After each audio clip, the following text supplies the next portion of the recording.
الله أكبر ولله الحمد.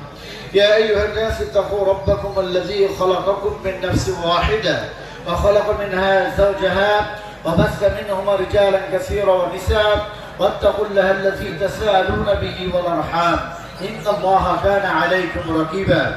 الله أكبر الله أكبر لا إله إلا الله والله أكبر الله أكبر ولله الحمد. يا أيها الذين آمنوا اتقوا الله حق تقاته ولا تموتن إلا وأنتم مسلمون. الله أكبر الله أكبر لا إله إلا الله والله أكبر الله أكبر ولله الحمد.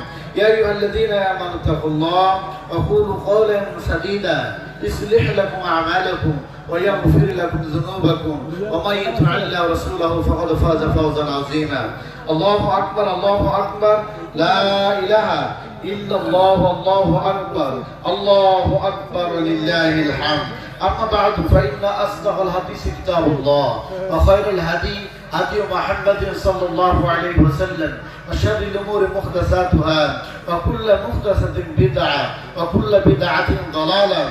قال الله سبحانه وتعالى في محكم كتابه أعوذ بالله من الشيطان الرجيم بسم الله الرحمن الرحيم.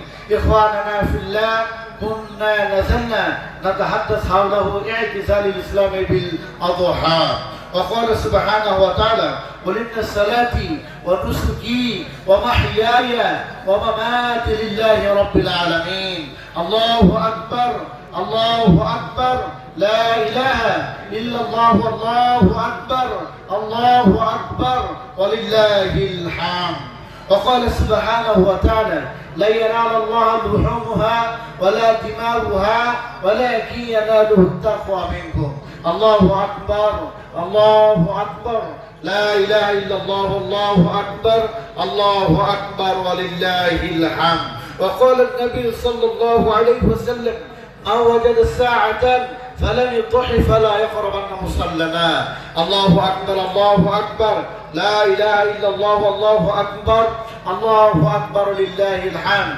أيها المسلمون الكرام أوصيكم ونفسي وحدوا الله فإن التوحيد أساس الطاعات واعبدوا الله فإن العبادة فعل يحصل به التقوى واتقوا الله فإن التقوى ملاك الحسنات وإن الحسنات يذهبن السيئات واخلصوا لله الأعمال فإن أخلص روح الدين وحافظوا على الصلوات المكتوبة مع الجماعة فإنها أول ما يحاسب به العبد يوم القيامة الصلاة.